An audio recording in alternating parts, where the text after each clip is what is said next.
In the thousands of years of East Asian history, a very large number of states have come and gone. Some have left a prominent mark on the world, while others have faded into obscurity.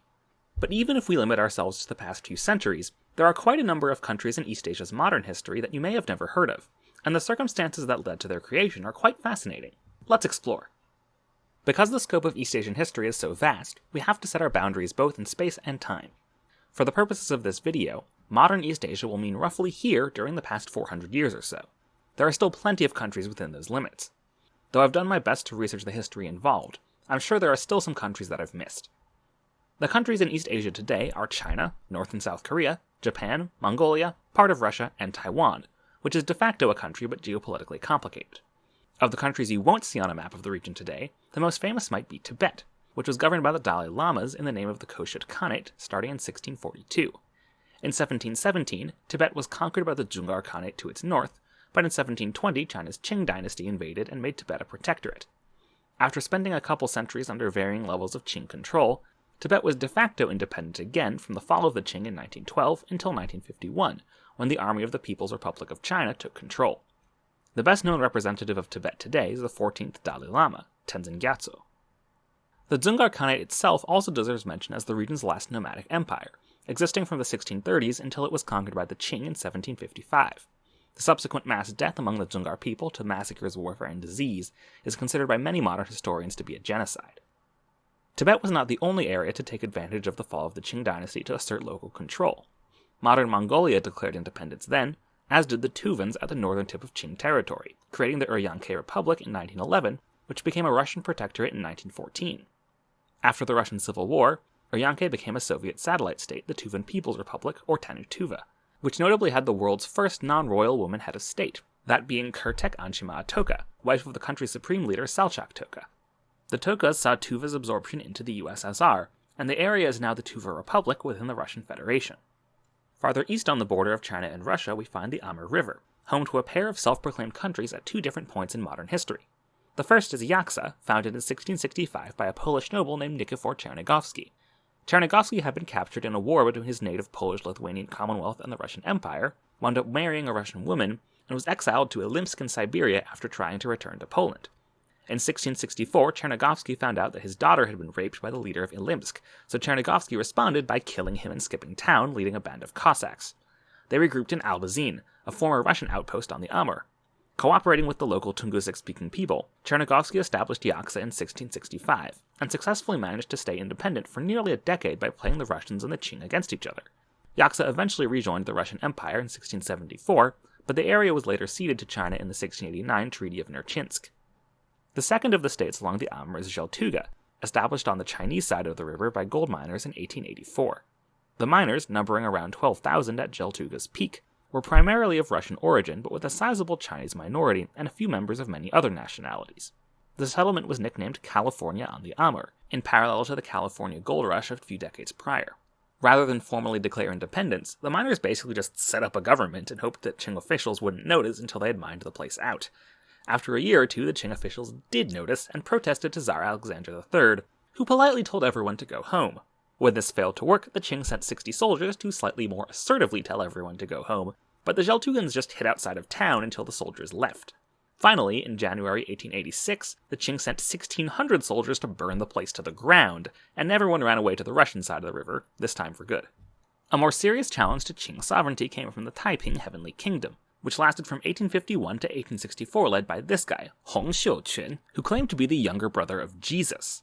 The territory of the breakaway kingdom at its height included over 30 million people, making it the most populous country in this video, but eventually it was destroyed by the Qing and its foreign allies.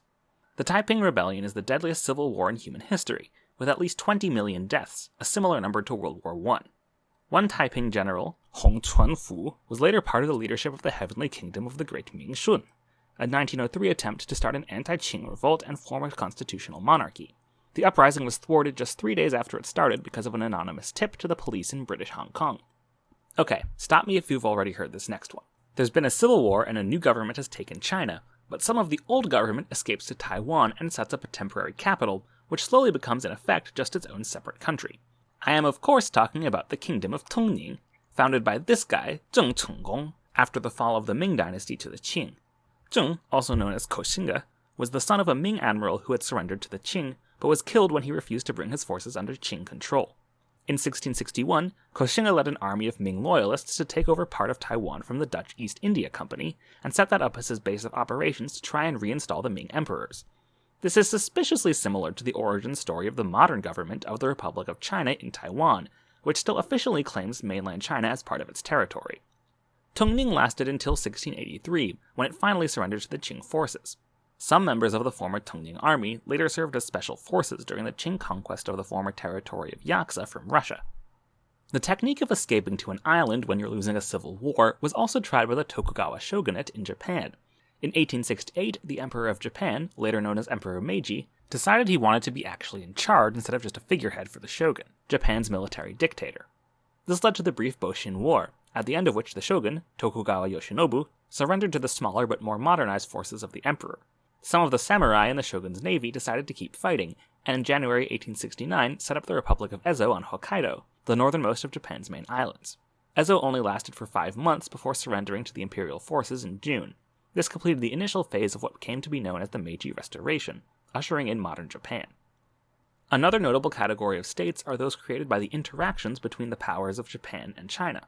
First, there's the Republic of Formosa, formed by Taiwanese locals in 1895 to resist the handover of Taiwan from Qing China to Japan after the First Sino-Japanese War, and which was defeated by Japan after several months. Then there's also the Japanese puppet states created during their invasion of China as part of World War II, most notably Manchukuo, headed by the last Qing Emperor Puyi, but also including several others like Mengjiang and the Wang Jingwei regime. One final oddity is the Kingdom of Ryukyu, centered on the island of Okinawa, which spent over 2 centuries from 1609 to 1875 as simultaneously a tributary of China and a vassal of Japan, allowing it to serve as a route for trade between the two during Japan's period of isolation. There is also an achievement to conquer the world as Ryukyu in the video game Europa Universalis 4, so that's entertaining. There are several more states we'll mention briefly to round us out. There's the first and second East Turkestan republics in what China calls Xinjiang, the first of which was the first state to call itself an Islamic Republic, existing in 1933 and 34, and the second of which was a Soviet satellite state from 1944 to 1949. We have the Korean People's Association in Manchuria, which was created in 1929 by anarchists and as such didn't have all that much of a government. We also have the People's Republic of Korea, which tried to form a united Korea right after the Japanese were kicked out at the end of World War II, and the name of which lies neatly halfway between today's Republic of Korea in the south and Democratic People's Republic of Korea in the north. There's also a huge number of states declared during civil wars in the 1900s, including in Siberia and the Russian Far East during the Russian Civil War, various factions of the 1911 revolution that deposed the Qing dynasty, and a crew of early communist breakaway states during the Chinese Civil War starting in 1927, the largest of which was the Chinese Soviet Republic, led by future PRC leader Mao Zedong. So these strange states, small or sizable, can teach us a lot about the modern history of East Asia and how the struggles between and within large empires affect people and places, and can create curious countries indeed. If you've learned something and want to keep up with new videos, be sure to subscribe and let me know in the comments if there's any other forgotten countries you would have included. And as always, thanks for watching.